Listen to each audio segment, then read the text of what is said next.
Hai semuanya, balik lagi sama calon sarjana. Siapa sih yang gak pengen punya pintu ajaib Doraemon? Semua orang pasti mau lah ya. Cuma kalau jatuh ke tangan orang jahat, udah pasti pintu ini jadi berbahaya banget kan guys? Begitu juga dengan alat-alat lain yang bakal kita jelasin di video kali ini. Nomor 9. Pintu kemana saja. Efisien, gak makan ongkos, gak makan waktu, lu bisa pergi kemanapun dalam hitungan detik cuma ngebuka pintu doang. Emang impian banget deh ini pintu ajaibnya si Doraemon. Sayangnya tapi kalau di dalam kartun, si Nobita ini gak ada jalan-jalan loh. Gak pernah tuh gue liat dia minta liburan kemana-mana sama si Doraemon. Cuma untungnya sih dia bukan orang jahat guys. Karena kalau sampai dia jahat, pintu canggih kayak gitu udah pasti dipakai buat nyuri duit dari bank, ngerampok rumah orang lain, dan kalau enggak ngintipin orang mandi. Tuh kalian bisa bayangin lah ya dampak buruk kalau sampai pintu itu beneran ada. Nomor 8. Mesin pembuat apa saja. Selain pintu ajaib, Doraemon juga punya mesin pembuat apa aja loh guys. Ship with this thing? Yep, first the materials. What do you mean? Do you Namanya adalah Mechanic Maker. Mesin canggih itu bisa ciptain apapun yang kita mau. Misalnya aja kayak si Doraemon yang ini nih. Di situ si Nobita pengen bikin kabel remote control canggih sesuai khayalannya. Nah, tinggal naruh bahan-bahan dari mainan, mesin itu bisa menciptakan kapal remote persis kayak keinginan si Nobita guys. Ya, dari sini bisa kita simpulkan tuh guys, kalau saja ada orang yang mau ciptain senjata berbahaya, mesin ini udah pasti bisa mengabulkannya tuh. Untungnya sih cuma ada di film kartun ya. Coba aja sampai beneran ada. Wah, bisa ribet banget deh ini. Nomor 7. Remote pengatur apa saja. Remote yang satu ini juga gak kalah canggih loh guys. Soalnya bisa bikin benda apapun berfungsi kayak mesin. Contohnya waktu setrika punya ibu Nobita rusak, mereka bisa bikin tangan ibunya berfungsi kayak setrikaan loh. Terus waktu si Nobita ngeisingin Doraemon jadi mesin penghangat ruangan tuh guys.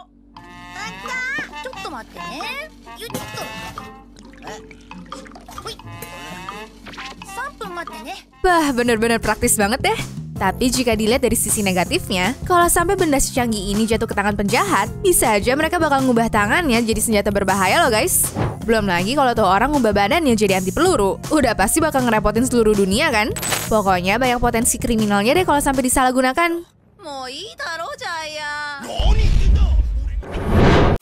Nomor 6. Kantong ajaib. Nah, ini nih sumber dari segala alat-alat canggih punya si Doraemon. Seluruh keseruan episode semuanya berawal dari kantong ajaib ini guys. Kayaknya kalau sampai bukan Doraemon yang punya kantong itu, udah bisa dipastiin semua alat-alat canggih di dalamnya bakal dicuri atau disalahgunakan sama orang-orang gak bertanggung jawab. Jangankan itu deh, bahkan kalau nggak ada isinya pun, kantung si Doraemon ini tuh bisa berbahaya banget karena sanggup menyimpan barang segede apapun di dalamnya. Perabotan, kendaraan, perhiasan, bahkan uang satu truk pun bisa kalian sembunyikan tuh guys ke dalam kantong ajaib Doraemon. Nomor 5. Kain waktu. Salah satu favorit gue nih guys dari kantong Doraemon yaitu kain waktu yang bisa bikin benda kembali seperti baru atau mempercepat kerusakannya. Kalau kita nutup barang-barang pakai sisi merah di luar, maka hasilnya tuh bakal bagus seperti pertama kali dibeli. Tapi kalau kita tutup benda pakai sisi biru di luar, hasilnya pasti jadi kebalik guys. Berarti kalau misalnya telur ayam kita tutup pakai sisi biru kain ini, kita bisa mempercepat proses menetasnya dong ya. Ya, itu kan kalau kita pakai buat kebutuhan pribadi yang positif. Cuma kalau ada orang jahat yang berhasil dapet kain waktu ini sih, mereka bakal awet muda terus tuh karena bisa ngebalikin umurnya. Belum lagi kalau sirik ngeliat mobil tetangga, bah bisa dihancurin kayak gini kalau ditutup pakai sisi birunya. Makanya mending gak usah ada deh kain canggih kayak begini. Nomor 4. Roti memori.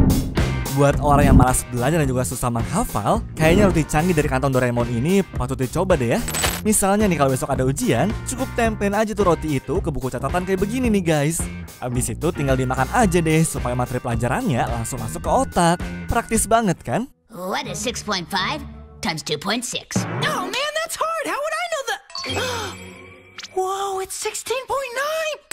Cuma masalahnya kalau roti ini udah selesai diolah dalam lambung kalian, ilmu dari catatan tadi pun ujung-ujungnya bakal hilang. Jadi dampak buruknya tuh bukan malah bikin pinter, tapi orang yang bergantung sama roti ini bakal tetap bodoh dan malas belajar guys. Nomor 3. Kamera pengganti baju. Next, alat favorit gue dari semua barang Doraemon yaitu kamera pengganti baju. Kita cukup ngedesain pakaian yang diinginkan, terus tinggal masukin gambarnya ke dalam kamera tadi. Kalau udah, dicocokin aja deh sama ukuran badan yang mau make. Langsung jadi secara ajaib loh guys. Nah, tapi sisi jelek dari alat ini bisa bikin orang jual pakaian secara ilegal ya. Terus bakal paling laku juga dari penjual baju yang lain, soalnya bisa nge-custom sesuai ukuran tubuh dan juga kemauan pelanggan. Pasti nggak adil banget dong ya. Selain itu, juga bisa dipakai tuh guys buat ngeselin orang lain.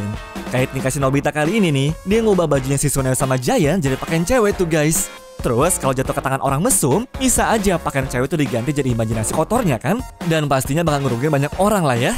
Bagus deh alat ini gak ada di dunia nyata. Nomor 2. Tongkat pengambil barang dari TV. Wah, ini alat paling curang sih dari sebelum-sebelumnya menurut gue. Bayangin aja nih, ada tongkat canggih yang bisa ngambil apapun dari dalam televisi kalian.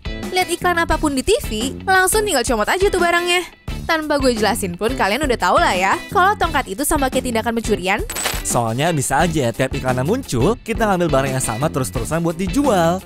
Udah pasti bikin rugi perusahaan barang yang bersangkutan kan? Inilah guys yang jadi concern utama kalau seandainya tongkat curang kayak begitu diciptakan di dunia nyata. Nomor 1.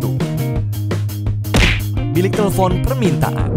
Dari alat canggih sebelumnya bisa dibilang bilik telepon permintaan ini adalah alat yang paling canggih dan berbahaya kalau menurut gue. Karena cukup dengan masuk ke dalam dan juga mengucapkan keinginan kita, apa yang kita ucapin di telepon bakal langsung terjadi loh guys. Bayangin aja deh, kalau ada orang jahat yang pengen menguasai dunia ini, udah pasti bisa terjadi dalam sekejap kan tuh. Banyak hal aneh yang bakal kejadian deh pokoknya. Walaupun kita nggak tahu gimana cara kerja alatnya, yang jelas sih kalau sampai semua alat-alat ini ada, bisa mampus lah umat manusia. Anyways, cukup sampai di sini ya guys video hari ini. Sampai jumpa di video selanjutnya. Dah.